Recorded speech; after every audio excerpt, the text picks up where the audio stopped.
I'm Dan Kurtz-Phelan, and this is the Foreign Affairs Interview. I think it is becoming increasingly clear that Mr. Modi is not the miracle worker, transformative figure on the economy that people had hoped. In June, Narendra Modi was sworn in for a third consecutive term as India's prime minister.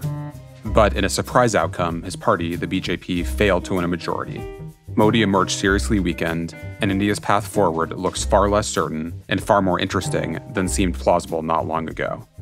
Pratap Bhanu Mehta is one of India's wisest political observers, a great political theorist and writer, as well as a fierce critic and occasional target of Modi and his policies.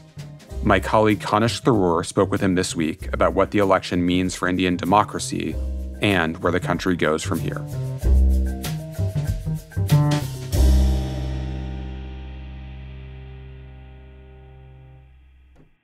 Pratap, it's a pleasure to speak with you. It's great to be here. Thanks. You spoke with us last time in March. That was before the elections had kicked off, the national elections in India. And at that time, it seemed that their outcome was going to be a sort of foregone conclusion, that Modi would win a third term, consolidate his rule, and that some of the concerning trends that many observers had isolated about India would just continue indefinitely. Then the last piece you wrote for us was in June, soon after the elections delivered something of a surprising verdict. Modi did win his third term, but he lost his absolute majority. And at that time you wrote, observers anticipated a sweeping victory for Modi that would have all but converted India into a one leader, one ideology, and one party state. But that did not happen. Indian democracy has triumphed against the odds. Modi's humbling at the ballot box has saved Indian democracy. Is that an assessment you still stand by? Yeah, I think broadly that's an assessment I still stand by, which is it has given Indian democracy breathing room. Obviously there's still significant challenges. I think Mr. Modi's authority has diminished. There's absolutely no question about it. And we can talk about the different ways in which it has done so. The opposition is empowered. The Supreme Court and independent institutions are showing a little bit more independence. They're not quite there all the way yet as we had hoped, but certainly in matters like giving opposition leaders bail when they get arrested, they're showing some spine. So yes, I think the space for contestation certainly has expanded. I think the critical question is what moves does the government make now and how does the opposition respond to it? So there's, as it were, one more round left before we can be completely reassured that Indian democracy is entirely safe. Well, before we get into that, I just wanted to get a sense from you of what do you think accounted for the setbacks the BJP faced in the elections? I'm sure they were as surprised as the rest of us by the results. So what do you see as the reasons why the elections delivered the kind of outcome they did? So the honest truth is we are actually still speculating. I mean, you can parse the data lots of different ways. But I think the two or three things that are emerging very clearly is one, a sense of fatigue with Prime Minister Modi himself. It's the first time that constituencies in which he campaigned very vigorously, the BJP did not do as well. Maybe you can call it a 10-year fatigue, overplaying his hand. And particularly constituencies in which he gave communally charged speeches. Interestingly, those are the constituencies where the rejection of the BJP was actually the strongest. So clearly, there is something about his personal authority diminishing, I think, that we had underestimated. The second, I think, particularly in Uttar Pradesh, which is India's largest state, where BJP lost a large number of seats, and that was the biggest surprise. But I think broadly speaking, I think there's a kind of background story here, which is India's economy has not done catastrophically badly, or at least as badly as the opposition claims. But I think it is becoming increasingly clear that Mr. Modi is not the miracle worker, transformative figure on the economy that people had hoped. And I think one of the striking things in conversations, even just before the election and certainly after the first round, is that even a lot of die-hard BJP supporters were actually more candid about admitting some of the weaknesses on the economic front. India is not in a considerably better place than it was 5 years ago. And so I think some of those, basic bread and butter issues have actually resurfaced. And on the Hindutva front, the BJP's official ideology, the consolidation of Hindu nationalism, also there was a little bit of a sense of exhaustion. Not that people rejected the ideology, but ironically, many of the principal things that the BJP claimed it wanted to do, it had actually accomplished. So two of the biggest items on the Hindu nationalist government's agenda one was building a temple at the site of a mosque that had been demolished by Hindu militants in the early 90s, the Babri Masjid. And the creation of this temple was supposed to be the crowning glory of Hindu nationalism. It kind of gives Hindu nationalism a national symbol. It's a symbol of the fact that Hindus are finally reclaiming their own country against Muslim invaders. That's, in a sense, the political symbolism of it. And Prime Minister Modi himself participated in the consecration of the deity at the temple, almost like a kind of monarch consecrating, in some senses, new god. So this was supposed to be a crowning moment. And this happened in January 21st. And frankly, the mood in January 21st was almost euphoric. I mean, there was almost this sense of kind of ecstasy in some senses amongst large numbers of Hindus. And that's the point at which most people thought that game, set, and match to Mr. Modi. He's really tapped into Hindu nationalism. But I think that euphoria ebbed. Okay, so you've done this, fine. What next? I think the second item on the agenda was Kashmir had a special status under the Indian Constitution. There was Article 370 of the Indian Constitution that had facilitated Kashmir's accession as a province to India. And it had been a long-standing Hindu nationalist demand that Article 370 be abrogated, Kashmir's special status be revoked. And this government even went one step further. It actually downgraded Kashmir's status from being a state to being a union territory. So, many of these agenda items, in a sense, BJP had actually fulfilled. But there was also a sense of, okay, what's left for Hindu nationalism to do? What's the next move here? So I think a sense of exhaustion also seems to have crept in.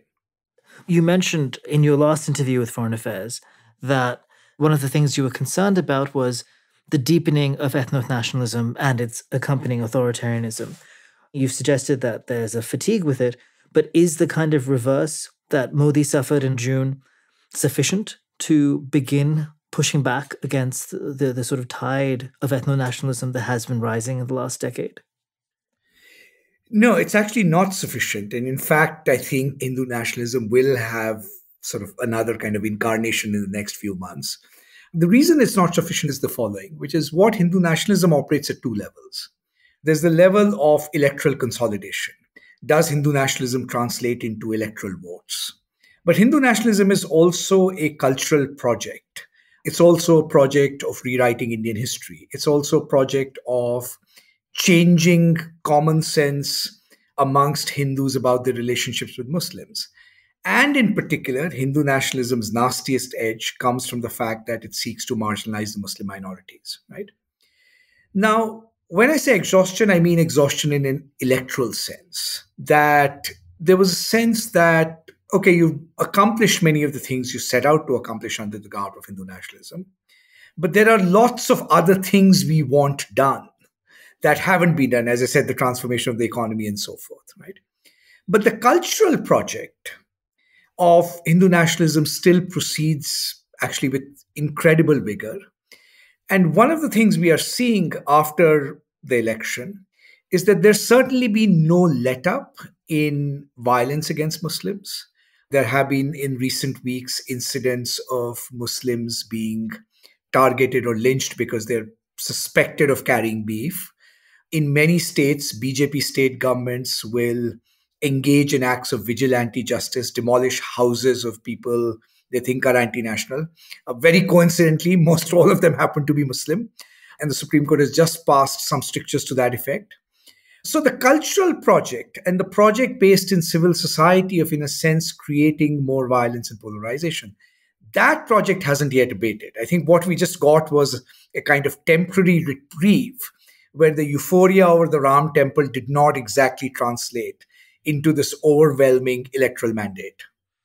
It's still quite early in Modi's third term, but have you seen any sort of shifts in terms of policy from his government that are striking to you? Or it's now ruling in coalition, which it has not had to do in the last decade. What have you observed from the last few months of this new Modi? So there are a couple of things that are very striking. One, actually, for the first time in his political career, he seems to be quite out of touch and out of sorts. I mean, he's a very upfront, aggressive, I take charge, I'm everywhere kind of leader.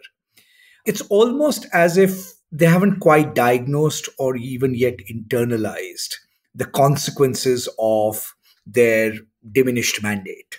And I think they're at a loss to explain it. I mean, I think one of the things that's actually quite striking about Prime Minister Modi since the election is the lack of kind of those bombastic speeches. There's not even a kind of a whiff of self understanding or explanation of what went wrong here. It's almost as if we were cheated out of something. And I think they're at a genuine intellectual loss in terms of how to actually understand this loss. We did everything right. How come we lost, right? So in that sense, he's actually seeming quite out of sorts. I mean, I watch his speeches very closely, very often. It's really the first time in his long political career, whether you agree or disagree with him, that you actually just feel he's out of touch. He's maybe thinking his way through something, but hasn't quite yet come to terms with what this defeat is. But in the last month or so, practically every measure that they've announced, they've either had to do a U-turn or shelve. Sometimes because of pressure of allies. So, for example, there's a piece of legislation that seeks to regulate Waqf boards, which are basically Muslim charitable boards, which control vast amount of resources. And this is, again, a politically charged and communally charged issue. BJP 1 and 2 simply would have introduced it and would have passed in parliament within like 30 seconds without much discussion, or maybe at least an hour without much discussion. It has gone to a parliamentary select committee. The opposition has been demanding a caste census, which historically the BJP has not been in favor of. In fact, Mr. Modi in the election campaign explicitly referred to it as a kind of divisive move. The BJP now seems to be on the verge of accepting the idea of a caste census. So, there are lots of examples one can give where it just seems that either the government was not fully prepared or the left hand did not know what the right hand was doing. In that sense, it seems to have lost much more administrative control than, frankly, we thought would happen. The third thing and final thing I'd say, I think, and this goes back to the point about Hindu nationalism, is the only place where you see continuity is there has been no let up in hate speech against Muslims from senior functionaries of the BJP, including some important chief ministers. And there has been no let up in acts of vigilante violence, or at least trying to use it in some ways to polarize communal identities, particularly in states that are going to election. It's not a coincidence a couple of these incidents of chasing people with beef happened in the state of Haryana, which is coming close to an election. That's the only kind of strand of continuity you see. On the rest, actually, the government seems to be not quite in as much administrative command as we are used to. Earlier this year, we published an essay by Ram Guha, where he suggested that a coalition government is a much more natural form of governance for India, insofar as India is a vast democracy with so many different languages and religions and geographical regions to represent, and that the sort of contestation that comes with having coalition governance is far better for Indian democracy. Do you think that there's merit to that idea? And do you think it bodes well for India in the coming term that the BJP is circumscribed in this way, that it has to deal with a number of coalition allies to get anything done? I mean, I'd put the coalition point slightly differently, which is that if you're going to govern India without provoking much conflict, whatever the ruling dispensation is, has to be a broad-based dispensation that gives different groups in society a confidence that this government is their government as well, that this government does not radically privilege one ethnic group over another, and so forth, right? Now, the old joke used to be that the question is, how do you create such a broad-based governance kind of architecture? Now, in principle, you could imagine it happening within a political party. That was the old Congress party, right? It was very broad-based caste alliance, very broad-based regional alliance. Or you could actually imagine it happening through lots of different parties. Now, I'm not actually entirely convinced that coalition governments is like a natural condition for India. In part, I'm not convinced because the ideological differences between the different kind of constituent of coalition partners in the BJP aren't actually that great. And what keeps the Indian party system fragmented is not that each of these parties represents some deep diversity. What keeps it fragmented is actually the fact that the national parties have become less inclusive. There are more entry barriers to those parties for newly mobilized social groups. They don't have intra-party democracy. So if you're a leader with a particular social base, you don't have as much incentive to join an existing party as to, in a sense, create a new group. So I actually think that this fragmentation of the party system is actually not an artifact of India's deep diversity. I think it's an artifact of the institutional failings of principal national parties.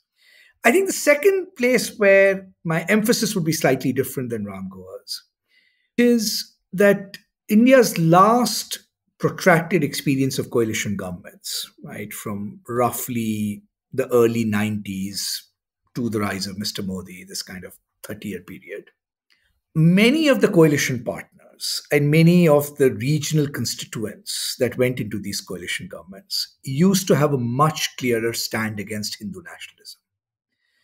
I think what we are seeing now is that Hindu nationalism is not as much of a deal breaker for most coalition partners. None of the coalition partners have actually come out and taken strong exception to, for example, the kind of violent hate speech that many BJP politicians engage in. And that was, by the way, going on during the election as well. I mean, that was not a deal breaker for them. None of them have taken a significantly strong stand on violence against minorities. So what has happened even in that coalition constellation is that the default has actually switched slightly more rightwards than perhaps we were used to in previous rounds of coalition government. We've touched a little bit on the opposition. Now we have, for the first time in a decade, an opposition that we can perhaps even call galvanized. In the interest of full disclosure, I should say that my father is a member of the Congress Party, which is in opposition currently. But Pratap, what do you think of the opposition's prospects? To what extent is it cohesive? To what extent can it be a constructive force in Parliament and elsewhere? What do you see it being capable of doing, and what do you think it should be doing? So look, one, of course, just by mere virtue of the fact that we have an opposition, just that fact is actually helpful for Indian democracy. Democracy survives by balance of power. Both parties don't necessarily have to be virtuous for democracy to survive. And the second, I think, important significance of a more assertive opposition, particularly in Parliament, is that it actually empowers all kinds of other institutions and actors. So even independent institutions like the courts actually try and read the political tea leaves. And if they have a sense that there is actually some political mobilization behind particular decisions, they respond differently. And I think you're beginning to see some of that many of those institutions, including the press, by the way, in the media, that had actually become one-sided, where we thought the government's control was actually quite extensive, are actually feeling a little bit more emboldened and empowered.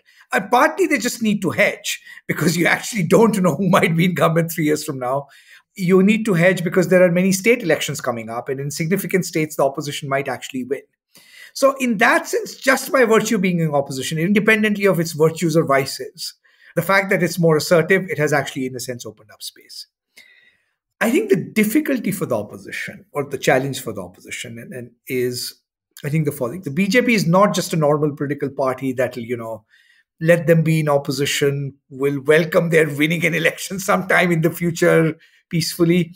Actually, the BJP is the kind of party that can existentially make or break opposition parties using the machinery of the state, using tax laws, using administrative means, using outright bribery and corruption, enticing MLAs. And I think that last election was fought under that sense of existential dread for almost every single opposition party.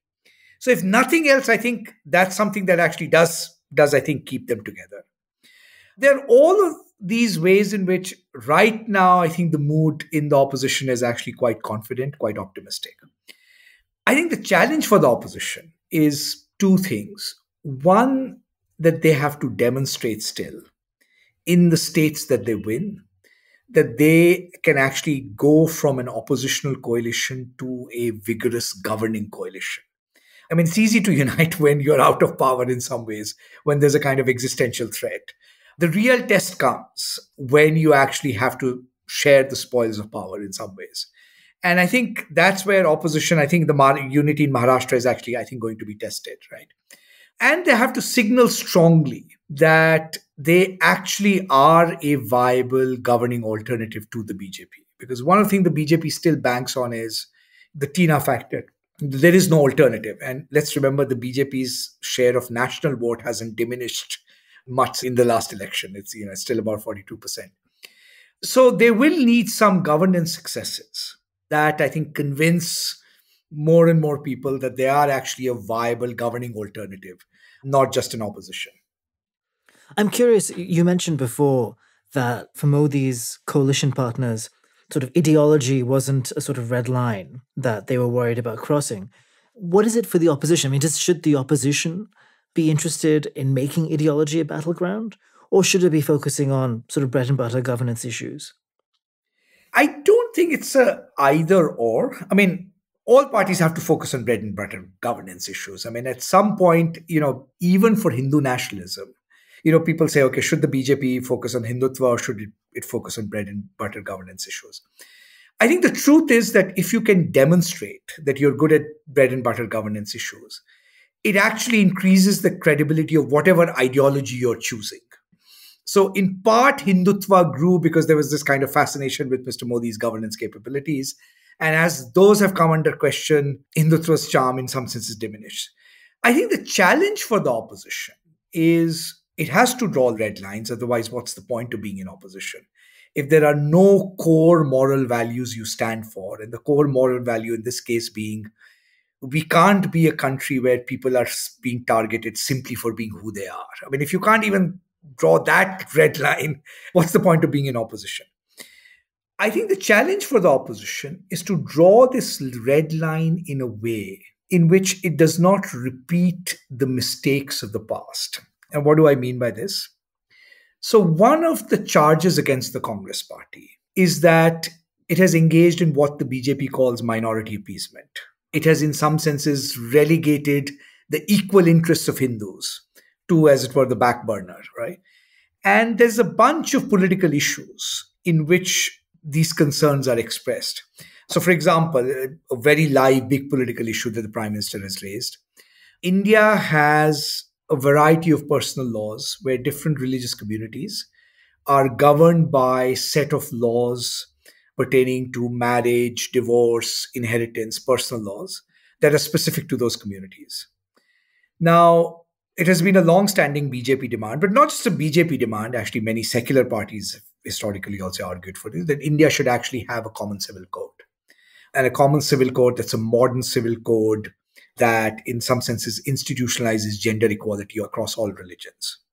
Now, this is an issue that actually sunk the Congress party in the 1980s, because it was one of the issues on which Congress was thought to be not actually progressive, but siding with the most reactionary elements in the Muslim community. It wasn't even Muslim appeasement. It was actually just siding with the most reactionary elements in the Muslim community.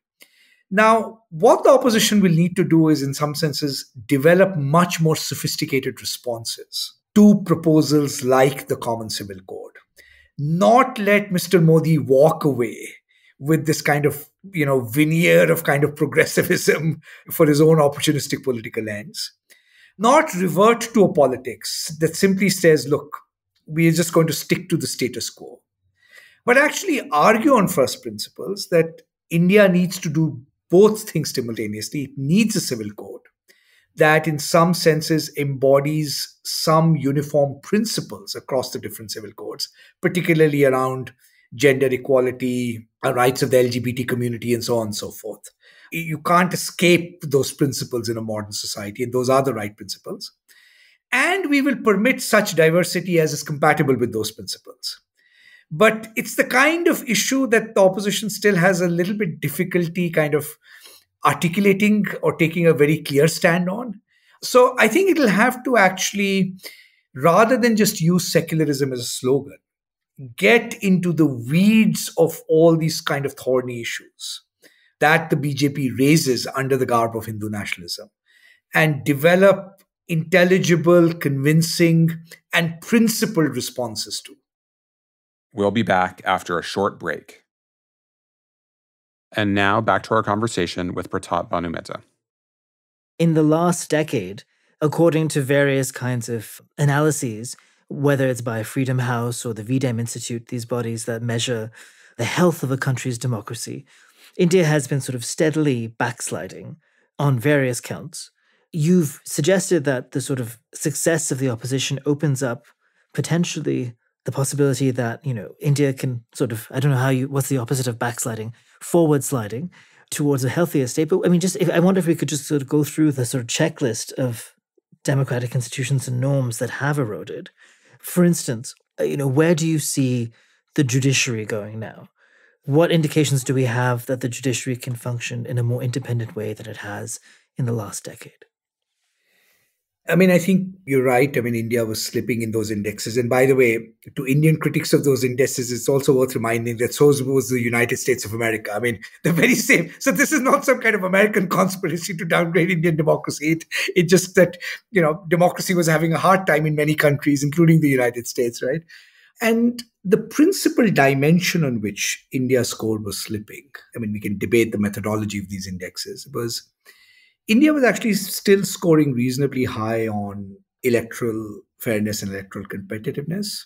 The elements of liberal democracy on which India was doing much badly was civil liberties, freedom of the press, independent judiciary, the sanctioning of vigilante violence by state actors, right?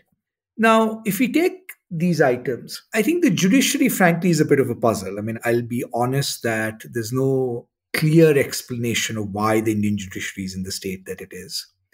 The only thing we can see in the last few weeks, as I've said, since this election, is the judiciary has become once again a little bit more protective of the civil liberties of individuals.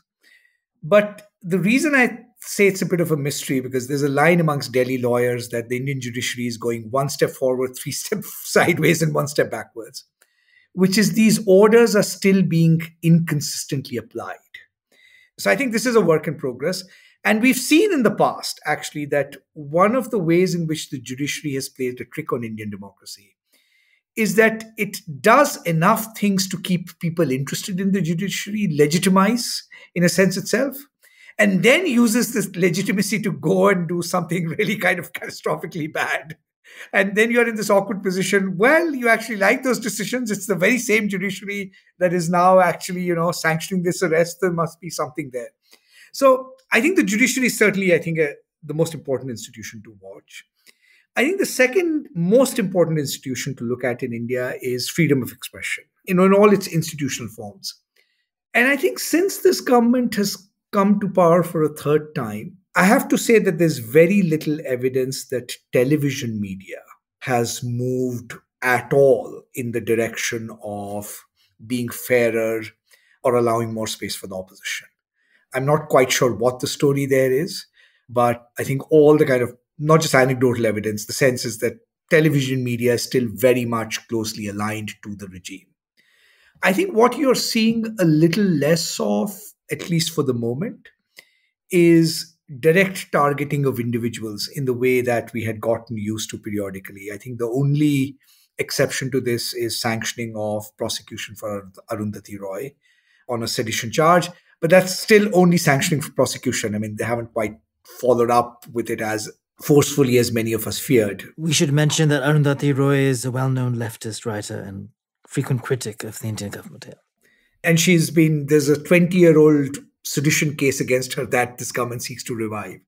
But again, this is, I think, work in progress. And as I said, on the thing that matters most for India's score, which is the status of minorities and the targeting of minorities, I don't think you're seeing any significant let up on that. So the opposition will have to actually become much more vigorous and put the fear of God in government on that issue. You mentioned that the economy might have played a significant role in shaping the election outcome. And in the article you wrote for us, you mentioned that India needs to find a way to better balance its growth. What did you mean by that? And what do you see as the way forward for the Modi government in producing that kind of balanced growth? I think there are two very obvious facts about the Indian economy, right? One, on any measure, inequality in Indian economy has grown. And people talk of a kind of K-shaped recovery after the pandemic. The top 20, 30% have done very well. Actually, the bottom, to be fair to government, it has kind of created something of a floor under them through a bunch of welfare schemes, the free distribution of food grain, for example, some limited cash transfers. But the middle, the big middle, is actually genuinely struggling. Rural wages have been stagnant. Private investment has not really taken off.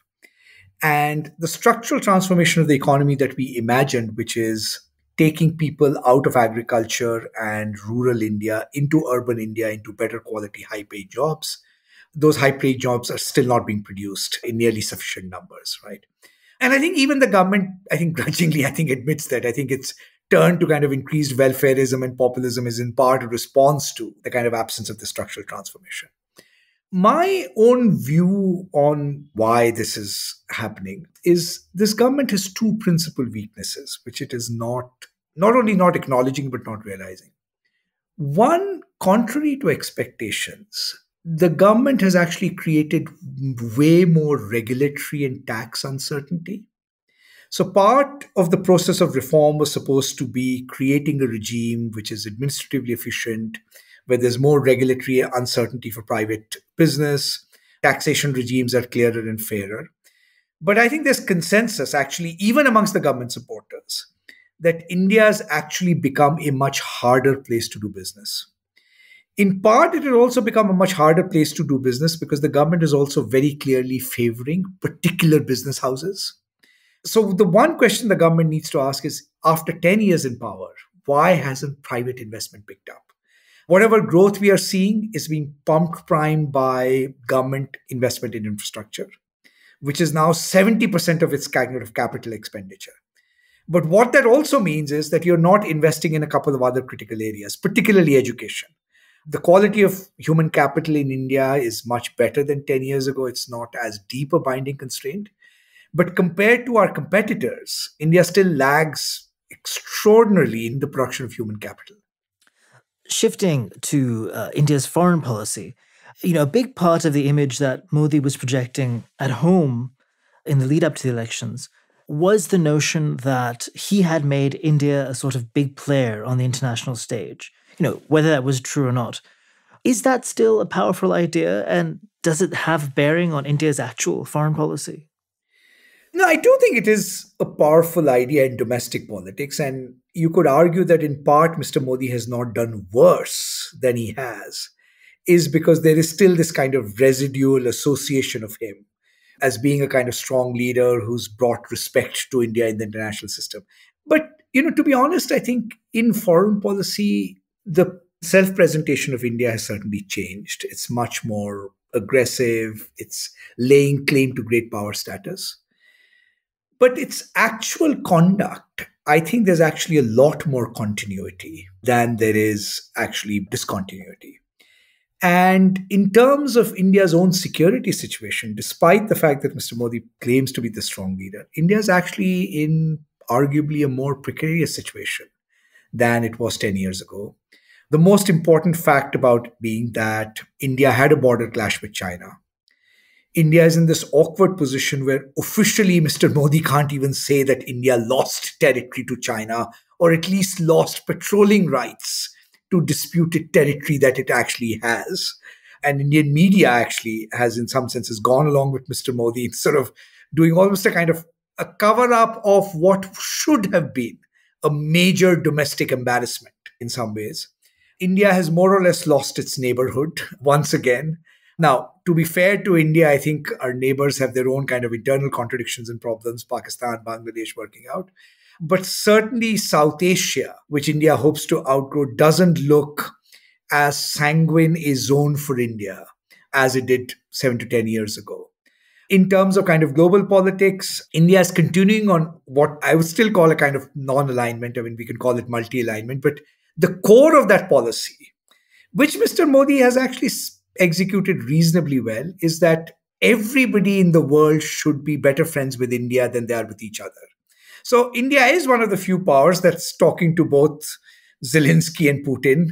It is actually still in maintaining relationships with Iran and the United States.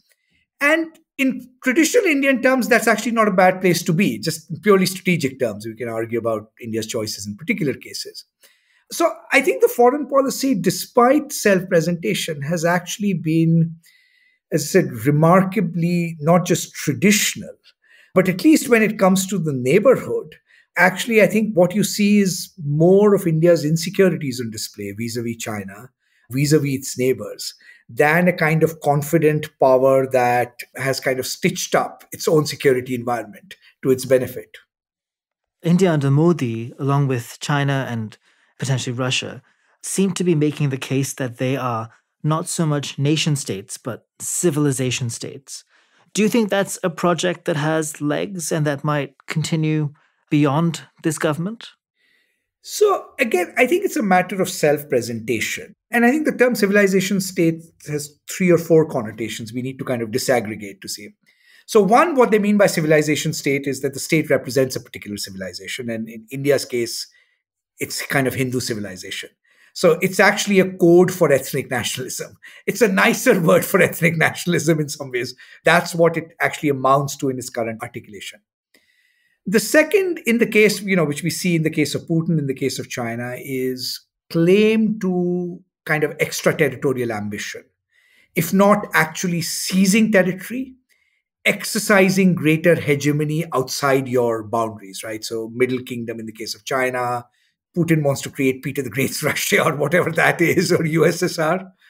I think to be fair to India, I don't see quite that extraterritorial ambition. Yes, officially, parts of Hindu nationalist ideology think of the entire subcontinent as kind of sacred territory and would like a sort of reunification, but that's kind of hypothetical. And to be fair, I think the one big difference between India and Russia on the one hand and China on the other is that even under Mr. Modi, there is no whiff of militarism in Indian foreign policy. India's defense expenditure is not rising. India's modernization of its forces is proceeding at exactly the glacial pace it has for the last 10, 15 years, or actually a longer kind of arc. And even in the one case where Mr. Modi was very assertive, which was the strike on Pakistan in Balakot, the minute Pakistan captured the first airman, Captain Abhinandan, the entire effort was to actually get that one single soldier back home. So I have to say, to be fair to Mr. Modi, I don't think militarism in the sense that we are associating with Putin or potentially associating with China is actually part of the kind of makeup of this civilizational state. And the final thing with the civilizational state is that, older civilizational states contrasted themselves with nation states, right? That's the contrast. But one of the contrasts was supposed to be that a civilization is like a more unbounded territory. Your borders are porous. There's a kind of gradation of identities. On that front, actually, Mr. Modi is a very convention nation state guy. I mean, the last thing India most obsesses about its borders. It's not going to accept creative solutions to our sovereignty conundrums with Pakistan or China. It's a much more sovereigntist power. But these are elements that have been around for a long time, I think, in Indian foreign policy. And I think even though they're using the term civilization state, it represents more continuity than discontinuity, particularly on the kind of militarism and projection of external power. Let's end by just taking a step back. In the last decade, there has been chatter, both within India and outside of India, that Modi's supremacy has revealed something essential about the country that was obscured before. And that is that even though India's founders imagined the country as a sort of liberal, secular, pluralistic country, that indeed there's a sort of illiberal core to it, and Modi has successfully tapped that. What do you make of that kind of assessment? I find these arguments too ahistorical and too essentialist. This is not just true of India. I mean, I think this is true of kind of the way we think of the history of democracy everywhere in the United States. I mean, did Trump reveal a kind of irrevocable American core? Let's put it this way. All democracies have a strand of ethno-nationalist supremacism within. And India's had it for a long time. There's no question about it. And arguably would have been actually stronger in the 1950s if Gandhi had not been assassinated. Because Gandhi's assassination delegitimized Hindu nationalism and I think gave the Congress and Nehru, I think, breathing room. So that strand has always been, I think, a strand in Indian politics. And it's a strand that derives not from some essential core about Indian civilization. It's a strand that's an inevitable consequence of modern nationalism. It's a problem that arises in the context of creating a modern nation state. Almost every single modern nation state that has been created under conditions of ethnic majoritarianism of one form or the other, right? So there's nothing particularly exceptional about India here. I mean, I think, as if India was sui generis. The question to ask is, and I don't for a moment believe this narrative that there was a kind of thin veneer of liberal elitism on top and this kind of core bubbling from the bottom. I don't believe it for two reasons. One, even today, it's actually more likely that if Hindu nationalism is resisted, it is actually resisted by the poor and rural India rather than by India's anglicized elite. So sociologically, that actually doesn't kind of map. But second, I think it's a little bit unkind to India's history in the 1950s and 60s. Jawaharlal Nehru, like Mr. Modi, won 3 successive elections. It was a moment of national trauma when he died. And to say that that was just a moment of liberal veneer, you have to then ask this question, how this person we dismiss as, the last bourgeois, the last Englishman, was able to mobilize tens of millions of people behind him. They were willing to put their trust in him, no matter what his kind of own cultural predilections might be, right? The Congress party in the 1980s wins 400 seats. It wins 3/4 of India's parliament and then loses it within a span of 5 years. So I actually think that rather than say that it's revealed a kind of essential core, I think the question to ask is, what is it about the failures of liberal, centrist, leftist governance that has actually allowed Hindu nationalism this veneer of plausibility? That's, I think, the much more productive question than saying there is this deep core that resides in the masses, and now that the old elites have been shunted out, it's the genuine masses rising. It was the genuine masses that were also behind Gandhi and Nehru. Let's not actually, I think, rewrite that history. Well, Pratap, thank you so much for taking the time to talk to us. I think we'll conclude on that note. And as ever, it's a pleasure to hear from you. Thank you so much, as always, for this opportunity and your wonderful questions.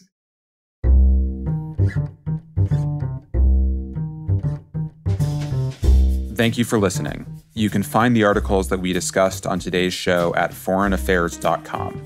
The Foreign Affairs interview is produced by Kate Brannon, Julia Fleming-Dresser, and Marcus Zachariah. Special thanks also to Grace Finlayson, Caitlin Joseph, Nora Revenaugh, Asher Ross, and Gabrielle Sierra. Our theme music was written and performed by Robin Hilton. Make sure you subscribe to the show wherever you listen to podcasts. And if you like what you heard, please take a minute to rate and review it. We release a new show every other Thursday. Thanks for listening.